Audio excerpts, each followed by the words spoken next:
When beginner artists paint flowers, they try to paint every flower, every petal, and every detail they see. Ironically, that's often the very thing that makes a painting feel stiff and overworked. Today, I want to show you a different approach, one that can make your paintings feel more natural and painterly and far more convincing. In today's lesson, I'll share with you 3 simple ways to create more painterly and impressionistic flowers.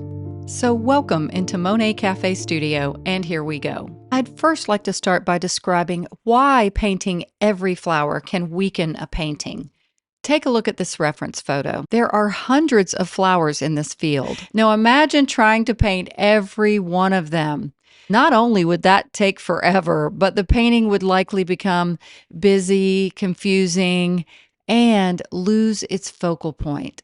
Which leads me to the first step in our 3-step process, which is choosing what matters most, with a goal of creating a focal point through contrast and attention.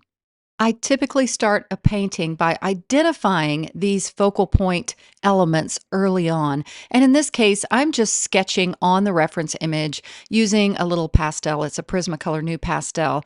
Just identifying some of these main flowers. I like to keep them often reaching towards the sun or some sort of focal point interest, which in this case is a setting sun, but still keeping enough sway and variety as well. And sometimes I'll go ahead and sketch in a few that obviously recede and get smaller in the distance, gently leading the viewer into the painting. Next, I will typically sketch in these same focal point flowers with direction and energy on my painting surface. Remember to keep these marks loose, gestural, and without a lot of detail. These are the flowers that will be more of the star of the show. And also keep in mind, you don't want these elements of focal point interest to be too close to the edges of your painting. Also, try to avoid patterns, but instead create a beautiful spontaneity and harmony to your gently flowing flowers. Oh, and by the way, that glorious underpainting you see in the red is made by using Derwent Inktense blocks. This entire process, including all of my other products, is available on my Patreon page in the full version of this lesson.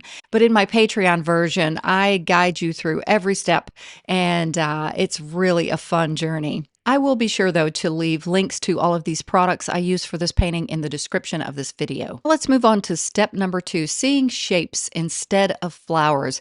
And with this step, we're going to think in masses, not grasses. Let me explain. Obviously, there's a lot more in this painting besides just flowers. I'm using this technique, often called blocking in, for all of the elements at the beginning stages, including the flowers, grasses, trees, etc. So this is what I mean by thinking of masses, not grasses. Right now, I'm literally painting some of the negative shapes around my focal point flowers. And my first goal is to get in some of these darker values. I'm carving in the negative spaces between the grasses, but I'm also very loosely blocking in my tree shapes in the distance. And one of the things that I really needed to learn when I was a beginner artist was this concept or technique of blocking in or painting in masses. And I often say with my trees, they begin kind of as blobs. I'm just squinting my eyes and looking at where these dark values are, and I gradually shape them and mold them as the painting progresses. And you're going to see the same thing happen with these flowers. Let me first show you some of the grass values and colors that I'm getting into the field. This is a middle to dark value green. Once again, getting in just these shapes between some of my focal point flowers. This is called painting negatively. I'm painting the shadows instead of the flowers. And my green gets gradually a little bit warmer and a little lighter in value as the grasses move more towards the middle ground and higher in the painting, getting closer to the sun sun and further in distance. Now let's get to blocking in these flowers. If you look at the reference image closely, I know I've got it to the side here, but you can pull it up on unsplash.com. You'll see that the foreground flowers that are deeper in those tall grasses, they're quite dark in color. And so I'm blocking in the shadows first. I always say I'm painting from the inside out. And there were a lot of purples, and I love to add, like you see me adding here, blue. Blue and purples in the shadows often work so great for either blue flowers or pink flowers. Notice my mark making. I am not trying to paint individual petals at this point. I'm still using the masses concept. I'm just gently glazing in some of the values of some of my focal point flowers. Right now, specifically, some of the darker values with this pretty purple and deep blue. And now my flowers are gradually reaching up into the sunshine. So I know that a few more of them are going to start getting more of the pink tones. And one of the goals of this tutorial over on my Patreon page, it was called Chasing Sunshine. We're focusing a lot on light and the color yellow this month. And so I've sped this up so you can see this kind of blocking in stage right now. One of the main goals of this lesson was to keep that glow, that beautiful underpainting glow, and therefore my strokes are, I'm not pressing very hard. I'm trying to let some of that underpainting peek through. And I think at this stage, you can see just that general looseness that I was focusing more on the masses instead of individual petals, flowers, or blades of grass. I decided to go ahead and use a blending tool. In this case, it's just packing peanuts like you get in your packages to protect them. And this blending tool works great on this particular surface, which, by the way, this surface is called Fisher 400. Unfortunately, they don't make it anymore, but it's almost exactly like UArt 400 if you're familiar with that soft pastel surface. And by the way, I wanted to mention that this technique, pardon my talking there, that was the Patreon version. This technique for flower painting or impressionistic painting in general works just about for every medium. Watercolor is a little different. You want to preserve the light in a watercolor painting, but the concepts are the same. So you can see I'm blending away, and I am turning my packing peanut for a fresh new side or getting a whole new one when I'm moving from dark to light areas so as not to contaminate the color. Now that I have most of the masses of color and value for these flowers, it's time to start focusing on the shapes. Now I've zoomed into the reference image here so you can see these flowers a bit more up close. I've brightened the image up here a bit so that you can see the individual petals more. And once again, we're not painting every petal, but I wanted to show you the general shape of these petals on the stalk. And as you can see, they're just like little clusters. Again, we're not trying to paint every single little cluster of these flowers. We're just identifying the general shape and capturing the essence of this flower through value, color, and gesture. And I think you can see there actually is purple in these flowers. So now I'm going to start focusing on giving these flowers a bit more detail by focusing on shapes rather than petals. I'm also paying attention to the light, and the light source of the sun is on the right side in this image. Therefore, the left side is going to be a bit more in shadow. So I was using some of these beautiful kind of magenta muted pinks in a tad darker value to give that feeling of shadow. Also, I am still using the concept of painting from the inside out. In other words, I'm painting the shadowy parts of the flowers first, and gradually layering from dark to light, finally capturing the light that's on the right side of the petals. Another artistic principle that I love to do while painting is called color echoing. I'm using these beautiful pinks and magenta colors, and I decided on the distant mountain to go ahead and echo that same color. It would really get warmer on a mountain range when you have a setting sun like this, and gradually as the pastels move away from the light source, they're going to get cooler. So Keep in mind, things closer to the sun are warmer. Color will gradually cool off, as you see in those purplish colors to the left.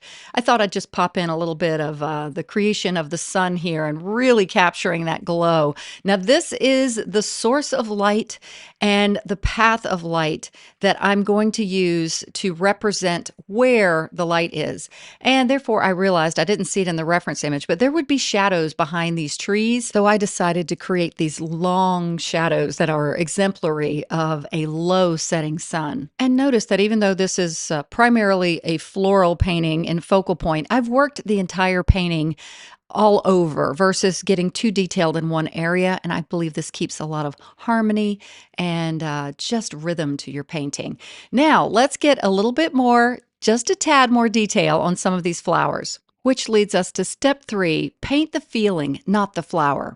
Our goal here is to capture the mood, color, and atmosphere of the flowers by using expressive mark making. So these are those focal point flowers that are going to get the most attention. And yet, I'm still not trying to paint every petal, but remembering the step before this, I'm trying to capture the essence of these flowers just through some of the shapes. But my details are getting a bit more expressive. Notice that I'm using some of the lightest pinks so far, and I'm gradually going to lighten up the right side of these flowers and warm up the color temperature because the source of light is the sun setting on the right side. Something that helps me when I'm painting meadow scenes like this, or really any painting, is to immerse myself in the scene. I imagine myself being right there in this field and just thinking about the sun and the glow that it would have. And that allows me to really, I believe, be an artist where we can interpret the scene versus copying everything from the reference image. So I just use my artistic license and knowledge of physics, which is just how the world works, in that shadows will be where things are lower and more hidden in these grasses, and cooler temperatures will be in the shadows, and light and warm glow are going to be things that are in the path of the sun. And I thought about titling this painting that exactly, The Path of the Sun, but also our monthly theme in Monet Cafe Studio and on my Patreon page is called Chasing Sunshine. So I thought that was another good title too. Let me know which one you like better. I'm slowing this section down to real time to show you how I'm going to establish some focal point concepts. It's called contrast by the creation of this one flower here. Notice I'm putting this light, beautiful warm pink down on top of an area that's quite dark. Now, this is a flower that is lower in the scene, but just the top of it is really catching the sunshine. And when I add this beautiful, now I've sped it back up, this beautiful golden color, it really creates such contrast because I have the lightest element in my painting juxtaposed to the darkest dark. This worked as a great lead-in. It's a focal point flower that's just really pointing. That's a focal point strategy called convergence. It's literally like pointing, and you can see it at work right here. It's leading the viewer into the painting, pointing to the direction of the sun. And those are the 3 steps to flower painting that I pray will take your meadow paintings and flower paintings to levels that create that sense of life and impressionism with a painterly feel. Now I'm going to speed up the rest of this painting process so you can see it to completion. But I want to first share with you that if you would like the full version of this lesson where I go into so much more, feel free to become a patron of mine on my Patreon page. It's only $5 a month, and not only do you unlock hundreds of lessons, you also become part of my Patreon family. I get to see your work. We have contests, games, prizes, and more. And while I got you here, would you go ahead and like this video? Of course, subscribe if you haven't already, and leave me a comment. Let me know what you thought about this particular video. And this is for me when the painting gets really fun. I am literally just adding the icing on the cake or the sprinkles on the icing on the cake as in this demonstration of painting little grasses and elements that are catching the light, again, in that path of sunshine. So I'm once again immersing myself in this painting and just thinking about where would this light really be falling. That's why I encourage you as artists to see the world, to really see it, to observe it. When you go out into nature, learn how light works. Also, how when you examine a scene with your natural eyes versus a photograph, notice how things are in focus in the path of your pupils where you're directing them. And other elements with your peripheral vision are a bit more blurry. And that's a great concept to remember when you are interpreting a landscape scene like this. Back to the main title of this lesson, we're not trying to paint every flower. We're trying to paint a feeling, capturing the mood, color, and life of the scene. To give my foreground flowers even more focal point attention, I decided to darken the values a bit down by the roots of the flowers, and thus many of these pops of golden color will stand out even more. And I must say that the colors in this painting, they are electric and vibrant and magnificent. And I'm going to show you the pastels that I used in just a bit. I'm going to pan over my supplies. But pastels are absolutely the most vibrant in color of any medium I've ever used, and I really do think they are. And it's because they are pure pigment with very little binder. Acrylic and oil paint and even watercolor requires more of a binder to the paint, and pastels are like little sticks of pure color in your hand. All right, so I'm finishing up more of these transitioning flowers that are receding into the distance, warming up the colors in the grasses a bit with that beautiful little ochre color, and doing some final mark making while at the same time trying not to overdo it. I did love some of those electric blues and the deep grasses. All right, let's look at the final. The main set of pastels I used were these Schminke pastels. It's the 120 half stick set along with some others. And here I'm just zooming in so you can see my interpretation of these flowers and this beautiful landscape scene, not copying a reference image, but interpreting it. And I actually took this painting in my house. It's large. It's a 16 by 20 painting. And I put it in my coffee bar area. And oh my goodness, it literally glows. And I don't even want to put glass over it because I just like the color so much. But I hope you enjoyed this lesson. I hope you learned a lot, and I hope to hear from you in the comments section. As always, my friends and beautiful artists, God bless and happy painting.